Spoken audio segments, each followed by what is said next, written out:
ಜೈ ಹಿಂದ್ ಎಲ್ಲ ನನ್ನ R R B ಎಸ್ಪಿರೆಂಟ್ಸ್ಗೆ ಆ ರೈಲ್ವೆ ರಿಕ್ರೂಟ್ಮೆಂಟ್ ಬೋರ್ಡಿನಲ್ಲಿ ಯು ಜಿ ಅಂಡರ್ ಗ್ರ್ಯಾಜುಯೇಟ್ ಅಂತ ಚಂದ ಆ ಹುದ್ದೆಗಳನ್ನ ಕಾಲ್ಫಾರ್ಮನ್ನು ಮಾಡಿದಾರ. 3058 ಹುದ್ದೆಗಳನ್ನ ಕಾಲ್ಫಾರ್ಮನ್ನು ಮಾಡಿದಾರ. ಸರ್, ನಾನು ಇದ್ರ ಬಗ್ಗೆ ಆಲ್ರೆಡಿ ಒಂದು 4-5 ಡೇಸ್ ಹಿಂದೆ ವಿಡಿಯೋಗಳನ್ನು ಮಾಡಿದ್ದೆ. ಸರ್, ಅರ್ಜಿ ಸ್ಟಾರ್ಟ್ ಆದ ನಂತರ ಇದ್ರ ಬಗ್ಗೆ ಇನ್ಫಾರ್ಮೇಷನ್ ಕೊಡಿ ಸರ್, ಯಾವ ಥರ ಅರ್ಜಿಗಳನ್ನ ಸಲ್ಲಿಸಬೇಕು ಸರ್, ನಮ್ಮ ಮೊಬೈಲ್ನಲ್ಲೇ ಅರ್ಜಿಗಳನ್ನ ಹಾಕ್ಕೊಳ್ಬೇಕಂತ ಮಾಡಿದ್ವಿ, ಅದ್ರ ಬಗ್ಗೆ ಇನ್ಫಾರ್ಮೇಷನನ್ನು ಕೊಡಿ ಸರ್, ಸೈಬರ್ ಸೆಂಟ್ರಿಗೆ ಹೋಗಬೇಕಾದ್ರೆ ಏನೆಲ್ಲ ಡಾಕ್ಯುಮೆಂಟ್ಸ್ಗಳನ್ನ ತೊಗೊಂಡು ಹೋಗಬೇಕು. ಸೊ ಇದಷ್ಟು ಡೌಟ್ಗಳಿತ್ತು. ಈ ಇನ್ಫಾರ್ಮೇಷನನ್ನು ಕೊಡ್ತಾ ಹೋಗ್ತಾ ಇದ್ದೀನಿ. ರೈಲ್ವೇದಲ್ಲಿ ನೀವೇನಾದರೂ ಈ ಹುದ್ದೆಯನ್ನು ಪಡೆದುಕೊಳ್ಬೇಕು ಅನ್ಕೊಂಡಿದ್ರೆ ಸೊ ಇದರಲ್ಲಿ ಏನೆಲ್ಲ ಇರ್ತದ ಸೆಲೆಕ್ಷನ್ ಪ್ರೊಸೆಸ್ಸು, ಸೊ ಯಾವ ಥರ ನೀವು ಎಕ್ಸಾಮಿಗೆ ಇದನ್ನು ಅಪ್ಲಿಕೇಶನ್ಗಳನ್ನು ಹಾಕ್ಕೊಳ್ಬೇಕು, ಇದು ಬಂದುಬಿಟ್ಟು ಆಲ್ ಓವರ್ ಇಂಡಿಯಾ ಇರ್ತದ. ಯಾವುದು ಆಲ್ ಓವರ್ ಇಂಡಿಯಾದವರು ಯಾರಾದರೂ ಕೂಡ ಈ ಹುದ್ದೆಗೆ ಅರ್ಜಿಗಳನ್ನ ಸಲ್ಲಿಸಬಹುದು. ಪುರುಷ ಮತ್ತು ಮಹಿಳಾ ಅಭ್ಯರ್ಥಿಗಳಿಗೆ ಇಬ್ಬರಿಗೆ ಕೂಡ ಇದರಲ್ಲಿ ಅವಕಾಶ ಇರ್ತದ. ಇಂಥ ಅವಕಾಶಗಳನ್ನು ಯಾವತ್ತೂ ಮಿಸ್ ಮಾಡ್ಕೊಳಕ್ಕೆ ಹೋಗ್ಬೇಡ್ರಿ. ಸರ್, ಇದರ ಅರ್ಜಿ ಪ್ರಾರಂಭ ದಿನಾಂಕ ಯಾವಾಗಿಂದ ಸ್ಟಾರ್ಟ್ ಆಗಿದೆ ಸರ್ ಅಂತ ಕೇಳ್ತಾ ಇದ್ರಲ್ಲ. ಸೊ 28/10/2025 28ನೇ ತಾರೀಕಿಗೆ 10ನೇ ತಿಂಗಳ 2025ಕ್ಕೆ ಅರ್ಜಿ ಕೂಡ ಸ್ಟಾರ್ಟ್ ಆಗಿದೆ. ಸರ್, ಇದು ಕೊನೆಯ ದಿನಾಂಕ ಯಾವಾಗ ಅಂತಂದರೆ 27/11/2025. ಟೋಟಲಿ ನಿಮ್ಗೆ 1 ತಿಂಗಳ ಕಾಲಾವಕಾಶವನ್ನು ಕೊಟ್ಟಿದ್ದಾರೆ ಅರ್ಜಿಯನ್ನು ಸಲ್ಲಿಸೋಕೆ. 1 ಮಂತ್ ಟೈಮಿಂಗ್ ಇರ್ತದ. ಸೊ ಪ್ರತಿಯೊಬ್ಬರು ಕೂಡ ಅರ್ಜಿಗಳನ್ನ ಸಲ್ಲಿಸ್ಕೊಡ್ರಿ. ಸರ್, ಇದಕ್ಕೆ ಪೇಮೆಂಟ್ ಮಾಡೋಕ್ಕೆ ಲಾಸ್ಟ್ ಡೇಟ್ ಏನಾದರೂ ಕೊಡ್ತಾರಾ? ಎಸ್, 29/11/2025 ಮಟ್ಟ ನಿಮ್ಗೆ ಪೇಮೆಂಟ್ ಮಾಡೋಕ್ಕೆ ಲಾಸ್ಟ್ ಡೇಟ್ ಕೂಡ ಇರ್ತದ. ಅಕಸ್ಮಾತ್ ನೀವೇನಾದರೂ ಅಪ್ಲಿಕೇಶನನ್ನು ಸೊ ಹಾಕಿದಾದ್ಮೇಲೆ ಸರ್ ನಂದು ಅಪ್ಲಿಕೇಶನ್ ಹಾಕಿರ್ತೀನಿ ಸರ್, ಏನಾದರೂ ಮಿಸ್ಟೇಕ್ ಆಗಿತ್ತಪ್ಪ ಅಂದ್ರೆ ಸರ್ ಕರೆಕ್ಷನ್ ಡೇಟ್ ಕೊಡ್ತಾರ. ಓಕೆ, ಕರೆಕ್ಷನ್ ಡೇಟು 30/11/2025 ಹಿಡಿದು 9/12/2025 ನಿಮ್ಗೆ ಕರೆಕ್ಷನ್ ಡೀಟೇಲ್ಸನ್ನು ಕೊಟ್ಟಿರ್ತಾರೆ, ಕರೆಕ್ಷನನ್ನು ಮಾಡ್ಕೋಬಹುದು.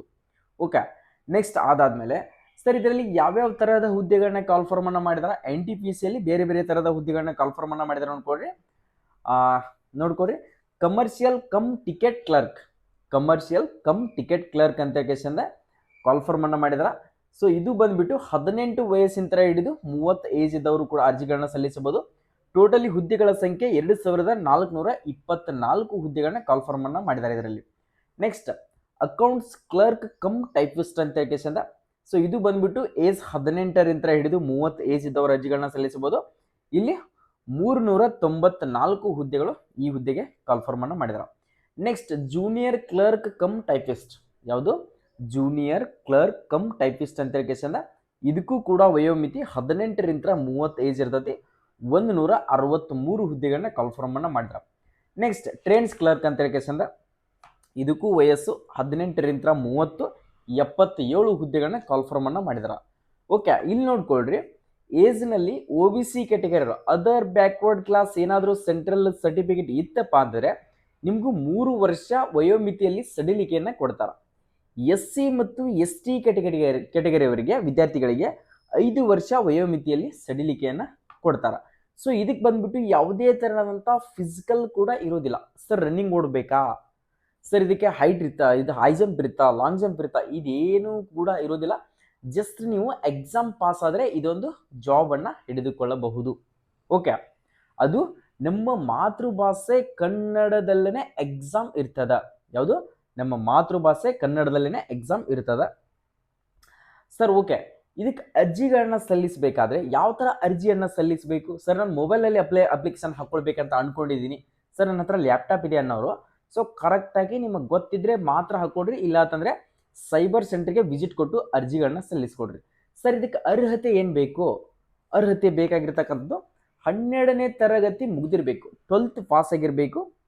ಆರ್ಟ್ಸ್ ಆಗಿರಲಿ, ಕಾಮರ್ಸ್ ಆಗಿರಲಿ, ಸೈನ್ಸ್ ಆಗಿರಲಿ, ಯಾವುದೇ PUC ವಿದ್ಯಾರ್ಥಿ ಇದ್ರಪ್ಪ ಅಂದರೆ ಸೊ ಈ ಹುದ್ದೆಗೆ ನೀವು ಅರ್ಜಿಗಳನ್ನ ಸಲ್ಲಿಸಬಹುದು. ನೋಡ್ಕೊಡ್ರಿ, RRB ನ್ಯೂ ವೆಬ್ಸೈಟ್ ಅಂತ ಹೊಡ್ರಿ. RRB ನ್ಯೂ ವೆಬ್ಸೈಟ್ ಅಂತ ಹೊಡೆದ ತಕ್ಷಣ ರೈಲ್ವೆ ರಿಕ್ರೂಟ್ಮೆಂಟ್ ಅಂತ ವೆಬ್ಸೈಟ್ ಬರ್ತೈತಿ. ಆ ವೆಬ್ಸೈಟ್ ಮೇಲೆ ಕ್ಲಿಕ್ ಮಾಡಿದಾಗ ನೆಕ್ಸ್ಟ್ ನಿಮ್ದು ಆಪ್ಷನ್ ತೋರಿಸುತ್ತೆ. ಏನೆಲ್ಲ ಆಪ್ಷನ್ ತೋರಿಸುತ್ತಪ್ಪ ಅಂತಂದರೆ ಸೊ ನ್ಯೂ ಲಾಗಿನ್. ಅಕಸ್ಮಾತ್ ನೀವೇನಾದರೂ ರಿಜಿಸ್ಟ್ರೇಷನ್ ಆಲ್ರೆಡಿ RPF ಆಯಿತು, ನೆಕ್ಸ್ಟ್ ಹೋದ ಸರಿ NTPC ಕರೆದಾಗ NTPC ಆಯಿತು, ನೆಕ್ಸ್ಟ್ ALP ಆಯಿತು, RRB D ಗ್ರೂಪ್ ಆಯಿತು, ಇವೆಲ್ಲ ಹುದ್ದೆಗಳಿಗೆ ಅರ್ಜಿಗಳನ್ನ ಸಲ್ಲಿಸಿದಿರಿ ಅಂತ ತಿಳ್ಕೊಡ್ರಿ. ಆಲ್ರೆಡಿ ನಿಮ್ದು ಅಕೌಂಟ್ ಇರ್ತದ. ಯಾವ್ದಾರ ಆಲ್ರೆಡಿ ನಿಮ್ದು ಅಕೌಂಟ್ ಇರ್ತದ. ಜಸ್ಟ್ ಲಾಗಿನ್ ಅಂತ ಕೊಟ್ಕೇಸಂದು ನೀವು ಹಾಕಿರ್ತಕ್ಕಂಥ ಅರ್ಜಿ ಕಾಂಟ್ಯಾಕ್ಟ್ ನಂಬರ್ ಏನಿರ್ತಲ್ಲ ಆ ಕಾಂಟ್ಯಾಕ್ಟ್ ನಂಬರು, ನಿಮ್ಮ ಪಾಸ್ವರ್ಡ್ ಇವತ್ತು ನೋಡ್ಕೊಡ್ರಿ, ನಿಮ್ಮ ಹೆಸರೇನು, ರೋಹಿತ್ ಅಂತ ಇತ್ತಂತ ತಿಳ್ಕೊಡ್ರಿ. ಆರ್ ಕ್ಯಾಪಿಟಲ್ ಇರ್ತದ, ಉಳಿದಿದ್ದೆಲ್ಲ ಸ್ಮಾಲ್ ಆಗಿರ್ತದ. ನೆಕ್ಸ್ಟ್ ಎಟ್ 1 2 3 ಆದರೂ ಇರ್ತೈತಿ, ಎಟ್ ನಿಮ್ಮ ಡೇಟ್ ಆಫ್ ಬರ್ತ್ 2006 ಆದರೂ ಇರ್ತೈತಿ. ಈ ಥರ ಹಾಕಿಬಿಟ್ಟು ಅಲ್ಲಿ ಕ್ಯಾಪ್ಚನ್ನ ಕೊಟ್ಟು ಕೇಸಿಂದ ಲಾಗಿನ್ ಮಾಡ್ಕೊಡ್ರಿ. 2 ಫೇಸ್ ಅಥರೈಸೇಷನ್ ಬರ್ತದೆ, ಅಲ್ಲಿ ನೋಡ್ಕೊಡ್ರಿ ನಿಮ್ಮ ಆಧಾರ್ ಕಾರ್ಡಿಗೆ ಯಾವ್ದು ಲಿಂಕ್ ಇರ್ತೈತಲ್ಲ ಫೋನ್ ನಂಬರು, ಆ ಫೋನ್ ನಂಬರ್ಗೆ ಒಂದು OTP ಹೋಗುತ್ತೆ ಲಾಗಿನ್ ಆಗ್ಬೇಕಾದ್ರೆ. ಆ OTPಯನ್ನು ಹಾಕಿಬಿಟ್ಟು ಸೊ ನಿಮ್ದೆಲ್ಲನೂ ಕೂಡ ಡೀಟೇಲ್ ಆಗಿ ಲಾಗಿನ್ ಆಗುತ್ತೆ. ಲಾಗಿನ್ ಆದಮೇಲೆ ಏನು ಮಾಡಬೇಕಪ್ಪ ಅಂದರೆ ನೆಕ್ಸ್ಟ್ ನೋಡ್ಕೊಡ್ರಿ, ಅಲ್ಲಿ ಮೇಲ್ಗಡೆ ಬರ್ತದ ನಿಮ್ಗೆ ಏನೇನು ಬರ್ತದ, technical popular category under graduate ಅಂತ ಕೇಸಿಂದ ಫಸ್ಟ್ನೇದು ಬರ್ತದೆ. ಅಲ್ಲಿ ಕ್ಲಿಕ್ ಮಾಡ್ಕೊಂಡು ಕೇಸಿಂದ ನೆಕ್ಸ್ಟ್ ನಿಮ್ಗೆ ಪೋಸ್ಟ್ ಡೀಟೇಲ್ಸ್ ಎಲ್ಲಿ ಹಾಕ್ತೀರಾ, ಸೊ ಬೆಂಗಳೂರು ಹಾಕ್ತೀರಾ, ಪಾಟ್ನಾ ಹಾಕ್ತೀರಾ, ಡೆಲ್ಲಿ ಹಾಕ್ತೀರಾ, ಮುಂಬೈ ಹಾಕ್ತೀರಾ, ಈ ಥರ ಆಪ್ಷನ್ ಕೇಳುತ್ತಾ. ಅಲ್ಲಿ ನೀವು ಯಾವುದಕ್ಕೆ ಹಾಕ್ತಿರಲ್ಲ ಅಲ್ಲಿನ ಹಾಕ್ಬಿಟ್ಟು ಕೆಳಗಡೆ ಎರಡೂ ಚೆಕ್ ಬಾಕ್ಸನ್ನು ಕ್ಲಿಕ್ ಮಾಡ್ಕೊಂಡ್ಬಿಟ್ಟು ನೆಕ್ಸ್ಟ್ ಅಂತ ಕೊಟ್ಟರೆ ನೆಕ್ಸ್ಟ್ ನಿಮ್ಗೆ ಅಪ್ಲಿಕೇಶನ್ಗೆ ಕಂಟಿನ್ಯೂ ಆಗಿ ಹೋಗ್ತದೆ. ಅಪ್ಲಿಕೇಶನಲ್ಲಿ ನಿಮ್ಮ ನೇಮು SSLC ಮಾರ್ಕ್ಸ್ ಕಾರ್ಡ್ನಲ್ಲಿ ಯಾವ ಥರ ಇರುತ್ತಲ್ಲ, SSLC ಮಾರ್ಕ್ಸ್ ಕಾರ್ಡ್ನಲ್ಲಿ first name, middle name, last name ಏನಿರುತ್ತಲ್ಲ ಅದೇ ಸೇಮ್ ಆಗಿ ಹಾಕ್ರಿ. ಅಕಸ್ಮಾತ್ ನಿಮ್ಮದು ಮಿಡಲ್ ನೇಮ್ ಇಲ್ಲ ಅಂದರೆ ಮಿಡಲ್ ನೇಮ್ ಕೈ ಬಿಡ್ರಿ. ಓಕೆ, ನೆಕ್ಸ್ಟ್ ನಿಮ್ಮ father name, next mother name, ನಿಮ್ಮ ಕಾಂಟ್ಯಾಕ್ಟ್ ನಂಬರು ಮತ್ತು ನಿಮ್ಮ Gmail ID. ಮೊದಲಿಗೆ ಯಾವುದಾದ್ರೂ ನಿಮ್ಮ ಬ್ರದರ್ ಸಿಸ್ಟರ್ಗೆ ಏನಾದರೂ ಅರ್ಜಿ ಹಾಕಿದ್ರಿಯಪ್ಪ ಅಂದರೆ ಅದು ತಗೊಳ್ಳೋದಿಲ್ಲ, ನ್ಯೂ ಇರಬೇಕು ಯಾವತ್ತು. ಆದ ಕಾರಣಕ್ಕೋಸ್ಕರ ಕರೆಕ್ಟಾಗಿ Gmail ID ಹಾಕ್ರಿ. ನೆಕ್ಸ್ಟ್ ಮೊಬೈಲ್ ನಂಬರ್ ಹಾಕ್ರಿ, ಗೆಟ್ OTP ಕೊಡ್ರಿ. OTP ಬರ್ತೈತಿ, OTP ಹಾಕಿದ ತಕ್ಷಣ ವೆರಿಫೈ ಆಗುತ್ತೆ. ವೆರಿಫೈ ಆದಮೇಲೆ ನೆಕ್ಸ್ಟ್ ನಿಮ್ಮದು ಪಾಸ್ವರ್ಡ್ ಕೇಳುತ್ತಾ. ಸೊ ಪಾಸ್ವರ್ಡನ್ನು ಕರೆಕ್ಟಾಗಿ ಹಾಕ್ಕೊಡ್ರಿ. ಅಕಸ್ಮಾತ್ ಹೊಸ ಅಕೌಂಟ್ ಕ್ರಿಯೇಟ್ ಮಾಡ್ತಿರ್ತಕ್ಕಂಥವ್ರು ಪಾಸ್ವರ್ಡನ್ನು ಹಾಕೊಂಡ್ಬಿಟ್ಟು ಕರೆಕ್ಟಾಗಿ ಒಂದು ಸಾರಿ ರಫ್ ಸೀಟ್ನಲ್ಲಿ ಬರೆದಿಟ್ಕೊಡ್ರಿ. ಪಾಸ್ವರ್ಡನ್ನು ಹಾಕಿಸಂದ್ರೆ ಯೂಸರ್ ನೇಮ್, ನಿಮ್ಮ ಕಾಂಟ್ಯಾಕ್ಟ್ ನಂಬರ್, ಫೋನ್ ನಂಬರ್ ಇರ್ತೈತೆ. ಸೊ ಅದನ್ನು ಹಾಕಿಬಿಟ್ಟು ನೆಕ್ಸ್ಟ್ ಕೊಟ್ಟಿರಪ್ಪ ಅಂದರೆ ಸೊ ನಿಮ್ಮದು ಅಕೌಂಟ್ ಕೂಡ ಕ್ರಿಯೇಟ್ ಆಗುತ್ತೆ. ಕ್ಯಾಟಗರಿ ಇರ್ತೈತೆ, ಕ್ಯಾಟಗರಿನ ಹಾಕ್ಕೊಡ್ರಿ. ಅಕೌಂಟ್ ಕ್ರಿಯೇಟ್ ಆದಮೇಲೆ ನೆಕ್ಸ್ಟ್ ಏನು ಕೇಳ್ತಂದರೆ ಸೊ ನಿಮ್ದೆಲ್ಲನೂ ಕೂಡ ಎಜುಕೇಷನ್ ಡೀಟೇಲ್ಸ್ ಆಯಿತು, ನೆಕ್ಸ್ಟ್ ಆಧಾರ್ ಅಡ್ರೆಸ್ ಆಯಿತು, ನೆಕ್ಸ್ಟ್ ಬ್ಯಾಂಕ್ ಪಾಸ್ಬುಕ್ ಕಂಪಲ್ಸರಿಯಾಗಿ ಸೈಬರ್ ಸೆಂಟ್ರಿಗೆ ತೊಗೊಂಡೋಗ್ರಿ. ಬ್ಯಾಂಕ್ ಪಾಸ್ಬುಕ್ ಚಾಲ್ತಿಗೆ ಇರ್ತಕ್ಕಂಥ ಬ್ಯಾಂಕ್ ಪಾಸ್ಬುಕ್ಕನ್ನು ತೊಗೊಂಡೋಗ್ರಿ. ಫೀಸ್ ಬಂದುಬಿಟ್ಟು SC ST ರಿಸರ್ವೇಷನ್ ಕ್ಯಾಟಗರಿಯವರಿಗೆ 750 ಇರ್ತೈತಿ. OBC ಮತ್ತು ಜನರಲ್ ವಿದ್ಯಾರ್ಥಿಗಳಿಗೆ 500 ರೂಪಾಯಿ ಫೀಸ್ ಇರ್ತದೆ. 500 ರೂಪಾಯಿ ಫೀಸ್ ಸರ್ ನನ್ನ ಕೈಲಿ ಕಟ್ಟೋಕ್ಕಾಗಲ್ಲ ಸರ್, ಇದು ರಿಫಂಡ್ ಆಗುತ್ತೆ ಅಂತಾರಲ್ಲ. ಎಸ್ ಕರೆನಾ ನಿಜಾನ ಅಂತ ಕೇಳಿದಲ್ಲ. ಎಸ್, ಇದು ಅಮೌಂಟು 380 ರೂಪಾಯಿ ನಿಮಗೆ ವಾಪಸ್ ರೀಫಂಡ್ ಆಗುತ್ತಾ. ಎಕ್ಸಾಮ್ ಮುಗಿದಾದ್ಮೇಲೆ ನಿಮ್ಮದು ವಾಪಸ್ ರೀಫಂಡ್ ಆಗುತ್ತೆ. ಆದ ಕಾರಣಕ್ಕೋಸ್ಕರ ನಿಮ್ಮ ಅಕೌಂಟ್ ನಂಬರ್ ಡೀಟೇಲ್ಸನ್ನು ಕರೆಕ್ಟಾಗಿ IFSC ಕೋಡು ಮತ್ತು ನಿಮ್ಮ ನೇಮು, ಅಕೌಂಟ್ ನಂಬರನ್ನು ಕರೆಕ್ಟಾಗಿ ಹಾಕಿದ್ರಪ್ಪ ಅಂದರೆ ಸೊ ಅದೇ ನಂಬರಿಗೆ ನಿಮ್ಗೆ ಹೊಳ್ಳಿ ದುಡ್ಡು ಕೂಡ ಬರ್ತದೆ. ನೆಕ್ಸ್ಟ್ OBC ಕ್ಯಾಟಗರಿ ಇರಲಿ, SC ST ಯಾವುದೇ ಕ್ಯಾಟಗರಿಯವರು ಇದ್ದರೂ ಕೂಡ ನಿಮ್ಮದಲ್ಲಿ RD ನಂಬರ್ ಕೇಳುತ್ತೆ. ಕಂಪಲ್ಸರಿಯಾಗಿ ನೀವು ಉಳಿದಿರ್ತಕ್ಕಂಥವ್ರು OBC ಕ್ಯಾಟಗರಿಯವರು ನಿಮ್ಮ ಕಾಸ್ಟ್ ಇನ್ಕಮ್ RD ನಂಬರ್ ಹಾಕಕ್ಕೆ ಹೋಗ್ತೀರಿ. ಕಾಸ್ಟ್ ಇನ್ಕಮ್ RD ನಂಬರ್ ಹಾಕಕ್ಕೆ ನಿಮ್ಮ ಸೆಂಟ್ರಲ್ ಗೌರ್ಮೆಂಟ್ ಇಂತ್ರ ಅದರ್ ಬ್ಯಾಕ್ವರ್ಡ್ ಕ್ಲಾಸ್ ಅಂತ ಹೇಳ್ಕೇಸಿಂದ ಒಂದು ಸರ್ಟಿಫಿಕೇಟ್ ಬರುತ್ತೆ. ನಾಡ ಕಚೇರಿಯಲ್ಲಿ ಬೇಕಿದ್ರೆ ಒಂದು ಸರಿ ಹೋಗಿ ವಿಸಿಟ್ ಕೊಟ್ಟು ಸರ್ OBC ಸರ್ಟಿಫಿಕೇಟ್ ಬರುತ್ತಾ ನಮ್ಮ ಕಾಸ್ಟ್ಗೆ ಅಂತ ಕೇಳ್ಕೊಡ್ರಿ. ಅಲ್ಲಿ ತೆಗಿಸ್ಕೇಸಿಂದ ಒಂದು ವಾರದಾಗ OBC ಸರ್ಟಿಫಿಕೇಟ್ ಬರುತ್ತೆ. ಅದನ್ನು ತೆಗಿಸಿದಾದ್ಮೇಲೆ ಸೊ ಅದರ RD ನಂಬರು ಸೊ ಯಾವಾಗ ರೆಡಿಯಾಗಿ ಬಂದಿದೆ, ಸೊ ಅದು ವ್ಯಾಲಿಡಿಟಿ ಎಲ್ಲಿ ಮಟ್ಟ ಇದೆ, ಸೊ ಅದು ಯಾವ ತಹಸೀಲ್ದಾರ್ ಯಂತ್ರ ಬಂದಿದೆ, ಸೊ ಅದೆಲ್ಲನೂ ಕೂಡ ಡೀಟೇಲ್ ಆಗಿ ಕೇಳುತ್ತಾ. ಅದನ್ನು ಫಿಲ್ಅಪ್ ಮಾಡಿದಾದ್ಮೇಲೆ ಸೊ ನೆಕ್ಸ್ಟ್ ನಿಮ್ಗೆಲ್ಲನೂ ಕೂಡ ಎಕ್ಸಾಮ್ ಸೆಂಟ್ರ್ಗಳು ಕೇಳ್ತದೆ, ಎಕ್ಸಾಮ್ ಲ್ಯಾಂಗ್ವೇಜ್ ಕೇಳುತ್ತಾ. ಪ್ರತಿಯೊಂದು ಎಕ್ಸಾಮ್ ಸೆಂಟ್ರಿಗೆ ಕೇಳೋದಿಲ್ಲ, ಸೊ ಎಕ್ಸಾಮ್ ಲ್ಯಾಂಗ್ವೇಜ್ ಕೇಳುತ್ತಾ. ಅದನ್ನೆಲ್ಲನೂ ಕೂಡ ಎಜುಕೇಷನ್ ಕ್ವಾಲಿಫಿಕೇಷನ್ ಎಲ್ಲನೂ ಹಾಕಿದಾದ್ಮೇಲೆ ಆ ಲೈವ್ ಫೋಟೋ ಕೇಳುತ್ತಾ. ಲೈವ್ ಫೋಟೋ ಅಪ್ಡೇಟ್ ಕೊಡಬೇಕಾಗುತ್ತಾ. ಲೈವ್ ಫೋಟೋ ಕೊಡಬೇಕಾದ್ರೆ ನಿಮ್ಮ ಬ್ಯಾಕ್ಗ್ರೌಂಡ್ ಏನಿದೆಯಲ್ಲ, ಸೊ ಬ್ಯಾಕ್ಗ್ರೌಂಡ್ ಕಂಪಲ್ಸರಿಯಾಗಿ ವೈಟ್ ಇರಬೇಕಾಗುತ್ತೆ. ಬ್ಯಾಕ್ಗ್ರೌಂಡು ಲೈವ್ ಫೋಟೋ ಕೊಡುವಾಗ ಒಂದು ಸ್ಕ್ಯಾನರ್ ಓಪನ್ ಆಗುತ್ತೆ. ಅದ್ರ ಮೇಲೆ ಕ್ಲಿಕ್ ಮಾಡಿದ ಮೇಲೆ ಆ ಸ್ಕ್ಯಾನರನ್ನು ಮೊಬೈಲ್ ಅದಕ್ಕೆ ಒಂದು ಹಿಡಿದ್ರಪ್ಪ ಅಂತಂದರೆ ಅದು ನೀವು ಡೈರೆಕ್ಟಾಗಿ ಒಂದು ವೆಬ್ಸೈಟ್ ಓಪನ್ ಆಗುತ್ತೆ. ವೆಬ್ಸೈಟ್ ಓಪನ್ ಆದಮೇಲೆ ಡೈರೆಕ್ಟಾಗಿ ನೀವು ಒಂದು ಸೈಡ್ ವೈಟ್ ಇರ್ತಕ್ಕಂಥ ಈ ಥರ ಎಲ್ಲಾದರೂ ವೈಟ್ ಇರ್ತಕ್ಕಂಥ ಗೋಡೆಗೆ ನಿಂತ್ಕೊಂಡು ಕೇಸಿಂದ ಸೊ ಲೈವ್ ಫೋಟೋ ಬ್ಯಾಕ್ ಆದರೂ ತಗೊಳ್ರಿ, ಫ್ರಂಟ್ ಆದರೂ ತಗೊಳ್ರಿ, ಕರೆಕ್ಟಾಗಿ ನೀಟ್ನೆಸ್ ಆಗಿ ಫೋಟೋವನ್ನು ತಗೊಳ್ರಿ. ಅದು ಡೈರೆಕ್ಟಾಗಿ ಅಪ್ಲೋಡ್ ಆಗುತ್ತೆ. ಅಪ್ಲೋಡ್ ಆದಮೇಲೆ ನೆಕ್ಸ್ಟ್ ನಿಮ್ಗೆ ಫೋಟೋ ಈ ಸಿಗ್ನೇಚರನ್ನು ವೈಟ್ ಪೇಪರಲ್ಲಿ ಕರೆಕ್ಟಾಗಿ ಮಾಡ್ಕೊಡ್ರಿ. ವೈಟ್ ಅಂದರೆ ಈಗ ನೋಡ್ಕೊಡ್ರಿ, ಸಿಗ್ನೇಚರ್ ಮಾಡಬೇಕಾದ್ರೆ ಕರೆಕ್ಟಾಗಿ ಸೈಜ್ ಇರ್ತೈತೆ. ಅಂತಿಷ್ಟು ಸೈಜನ್ನು ಕೊಟ್ಟಿರ್ತಾರೆ. ಆ ಸೈಜ್ಗೆ ತಕ್ಕಂತೆ ಹೈಟು ಮತ್ತು ವಿಡ್ತು ಸೊ ಅದೆಲ್ಲನೂ ಕೂಡ ತೊಗೊಂಡು ಕೇಸಿಂದ ಕ್ರಾಪ್ ಮಾಡ್ಕೊಡ್ರಿ. ಕ್ರಾಪ್ ಮಾಡ್ಕೊಂಡಾದ್ಮೇಲೆ ಡೈರೆಕ್ಟಾಗಿ ಅದಿಷ್ಟು KB ಇರ್ತಾರೆ, ಆ ಅಷ್ಟು KBಯನ್ನು ಅಪ್ಲೋಡ್ ಮಾಡ್ಕೊಡ್ರಿ. ಅಪ್ಲೋಡ್ ಆದಮೇಲೆ ಸೊ ನಿಮ್ಗೆಲ್ಲನೂ ಕೂಡ ಒಂದ್ಸರಿ ರಿವ್ಯೂ ಚೆಕ್ ಮಾಡ್ಕೊಡ್ರಿ. ರಿವ್ಯೂ ಚೆಕ್ ಮಾಡ್ಕೊಂಡು ಸರ್ ನಾನು ಎಲ್ಲನೂ ಕೂಡ ಕರೆಕ್ಟ್ ಇದೆ ಸರ್, ನಾನು ಇನ್ನು ಪೇಮೆಂಟ್ ಮಾಡ್ಬೇಕನ್ನೋರು ಎಲ್ಲನೂ ಕೂಡ ಕಂಪ್ಲೀಟ್ ಆದಮೇಲೆ ಅಕಸ್ಮಾತ್ ನೀವು ನಾಳೆ ಏನಾದರೂ ಕರೆಕ್ಷನ್ ಮಾಡ್ಕೋಬೇಕಾದ್ರೆ ಮತ್ತೆ ದುಡ್ಡು ಕಟ್ಟಬೇಕಾಗತ್ತಾ. ಅಪ್ಲಿಕೇಶನ್ ಹಾಕಿದ ಮೇಲೆ ಬೇಕಿದ್ರೆ ಒಂದು ಸರಿ ವೇಟ್ ಮಾಡಿ ಪ್ರತಿಯೊಂದು ಡೀಟೇಲ್ ಇನ್ಫಾರ್ಮೇಷನನ್ನು ಚೆಕ್ ಮಾಡ್ಕೊಡ್ರಿ. ಓಕೆ ಇತ್ತಪ್ಪ ಅಂದರೆ ಸೇವ್ ಆ್ಯಂಡ್ ನೆಕ್ಸ್ಟ್ ಕೊಟ್ಟಿಗೆಸಿಂದ ಸೊ ಪೇಮೆಂಟ್ ಪ್ರೊಸೆಸ್ಸಿಗೆ ಹೋಗುತ್ತಾ. ಪೇಮೆಂಟನ್ನು ಸೊ ನೀವು ಫೋನ್ಪೇ ಆದರೂ ಮಾಡ್ಬೋದು, QR ಕೋಡ್ ಇಂತ್ರ ಆದರೂ ಮಾಡ್ಬೋದು, ಇಲ್ಲಂದರೆ UPI ID ಮುಖಾಂತರನೂ ಕೂಡ ನೀವು ಪೇಮೆಂಟನ್ನು ಮಾಡಿಕೆಸಿಂದ so ಪ್ರಿಂಟೌಟನ್ನು ತೆಕ್ಕೊಡ್ರಿ.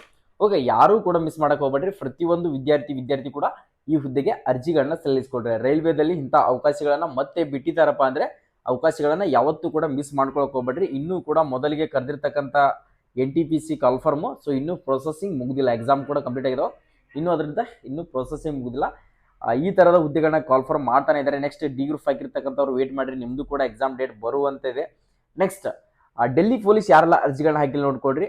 Constable so 31 last date ಇದೆ, ಇವತ್ತೇ ಲಾಸ್ಟ್ ಡೇಟು. ಆದಷ್ಟು ಬೇಗನೆ ವಿಸಿಟ್ ಕೊಟ್ಟು ಅರ್ಜಿಗಳನ್ನ ಸಲ್ಲಿಸ್ಕೊಡ್ರಿ. ಪ್ರತಿಯೊಬ್ಬರು ಕೂಡ ಈ ಹುದ್ದೆಗೆ ಯಾರೂ ಮಿಸ್ ಮಾಡದೇನೆ ಅರ್ಜಿಗಳನ್ನ ಸಲ್ಲಿಸ್ಕೊಡ್ರಿ.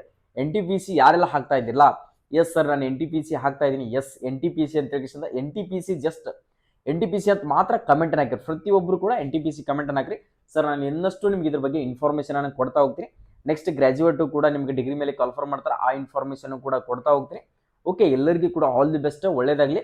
ನಾವು ಕೊಟ್ಟಿರ್ತಕ್ಕಂಥ ಮಾಹಿತಿ ನಿಮಗೆ ಏನಾದರೂ ಇಷ್ಟ ಆಗಿದ್ರೆ, ಸೊ ಹೆಲ್ಪ್ಫುಲ್ ಆಗ್ತಾ ಇದೆ ಸರ್ ಇದ್ರ ನೆಕ್ಸ್ಟ್ ಎಕ್ಸಾಮ್ ಬಂದ ಮೇಲೆ ನೆಕ್ಸ್ಟ್ ಅದ್ರ ಜೊತೆಗೆ ಅಡ್ಮಿಟ್ ಕಾರ್ಡ್ ಯಾವಾಗ ಬರ್ತದ ಸರ್, ಇದ್ರ ಬಗ್ಗೆ ಸ್ಟೇಟ್ ಗೌರ್ಮೆಂಟ್ ಆಗಿರಲಿ, ಸೆಂಟ್ರಲ್ ಗೌರ್ಮೆಂಟ್ ಆಗಿರಲಿ, ಪ್ರೈವೇಟ್ ಜಾಬೇ ಕಾಲ್ಫಾರ್ಮ್ ಮಾಡಿರಲಿ ಸರ್, ನಾವು 10th ಪಾಸ್ ಆಗಿದ್ದೀವಿ, PUC ಪಾಸ್ ಆಗಿದ್ದೀವಿ ಸರ್, ಡಿಗ್ರಿ ಪಾಸ್ ಆಗಿದ್ದೀವಿ, ಈ ಥರದ ಜಾಬ್ ಅಪ್ಡೇಟ್ಗಳನ್ನ ಡೈಲಿ ಕೊಡ್ತಾ ಇರಿ ಸರ್ ಅಂತ ಅಣ್ಣವರು. ಸೊ ಪ್ರತಿಯೊಂದು ವಿಡಿಯೋಗಳನ್ನು ನೋಡ್ಕೋಬಹುದು, ಸಾಕಷ್ಟು ವಿಡಿಯೋಗಳನ್ನು ನಾವು ಅಪ್ಲೋಡ್ ಮಾಡಿದ್ದೀವಿ. ಪ್ರತಿಯೊಂದು ಕಾಲ್ಫಾರ್ಮ್ ಆಗಿರಲಿ, ಇವತ್ತು 8th ಪಾಸ್ ಆಗಿರ್ತಕ್ಕಂಥ ವಿದ್ಯಾರ್ಥಿಗಳಿಗೆ PUC ಆಗಿರಲಿ, ಡಿಗ್ರಿ ಆಗಿರಲಿ, ಪ್ರತಿಯೊಂದು ನಿಮಗೆ ಅಪ್ಲಿಕೇಬಲ್ ಆಗುತ್ತಪ್ಪ ಅಂತಂದರೆ ಅದ್ರ ಬಗ್ಗೆ ಸಾಕಷ್ಟು ವಿಡಿಯೋಗಳನ್ನು ಲಿಂಕ್ ವಿತ್ PDF ಪ್ರತಿಯೊಂದನ್ನು ಕೂಡ ನಾನು ವಿಡಿಯೋಗಳನ್ನು ಮಾಡಿ ಹಾಕಿರ್ತೀನಿ. ಕರ್ನಾಟಕದಲ್ಲಿ ಅಚ್ಚುಕಟ್ಟಾಗಿ ಕನ್ನಡದಲ್ಲಿ ಇನ್ಫಾರ್ಮೇಷನ್ ಸಿಗ್ತಿರ್ತಕ್ಕಂಥ ನಮ್ಮ HJ ಪ್ಯಾರಾಮಿಲಿಟರಿ ಯೂಟ್ಯೂಬ್ ಚಾನಲ್ಗೆ ಸೊ ಇವಾಗಲೇ ಒಂದು ಲೈಕ್ ಕೊಡ್ರಿ. ನಿಮ್ಮ ಸಪೋರ್ಟ್ ಇಂದ್ರೇ ಕೆಳಗಡೆ ಕಾಣ್ತಿರ್ತಕ್ಕಂಥ ಈ ಸಬ್ಸ್ಕ್ರೈಬ್ ಬಟನ್ ಇದೆಯಲ್ಲ, ಇದನ್ನು ಯಾವತ್ತೂ ಕೂಡ ಮಿಸ್ ಮಾಡ್ಕೊಳ್ಕೋಬೇಡ್ರಿ. ನೀವು ಸಬ್ಸ್ಕ್ರೈಬ್ ಮಾಡಿಕೊಂಡ್ರೆ ಮಾತ್ರ ನಾವು ಕೊಟ್ಟಿರ್ತಕ್ಕಂಥ ಇನ್ಫಾರ್ಮೇಷನ್ ಸಿಗ್ತದೆ. ಸುಮ್ಮನೆ ಇವತ್ತೊಂದು ದಿನ ವಿಡಿಯೋ ನೋಡ್ಕೇಸಿಂದ ನಾಳೆ ಮತ್ತೆ ಎಲ್ಲಾದರೂ ಸರ್ಚ್ ಮಾಡಕ್ಕೆ ಹೋದ್ರೆ ನಮ್ಮ ವಿಡಿಯೋಗಳು ಸಿಗೋದಿಲ್ಲ. ಸಬ್ಸ್ಕ್ರೈಬ್ ಮಾಡಿ ಇಟ್ಕೊಂಡಿದ್ರಿ ಅಂತ ತಿಳ್ಕೊಡ್ರಿ, ನಮ್ಮ HJ ಪ್ಯಾರಾಮಿಲಿಟರಿ ಅಂತ ಸರ್ಚ್ ಮಾಡುವಂಥ ಅವಶ್ಯಕತೆನೇ ಇರೋದಿಲ್ಲ. ಡೈರೆಕ್ಟಾಗಿ ಡಾಟಾ ಓಪನ್ ಮಾಡಿದರೆ, ಆನ್ ಮಾಡಿದರೆ ಸಾಕು, ನೋಟಿಫಿಕೇಶನ್ ಬರ್ತದೆ, ಅದ್ರ ಮೇಲೆ ಕ್ಲಿಕ್ ಮಾಡಿದರೆ ಸೊ ಏನೆಲ್ಲ ಇನ್ಫಾರ್ಮೇಷನ್ ಹಾಕಿದ್ದಾರೆ ಅಂತ ಹೇಳಿ ಗೊತ್ತಾಗುತ್ತೆ. ಓಕೆ, ಎಲ್ಲರಿಗೂ all the best. Jai Hind, Jai Karnataka.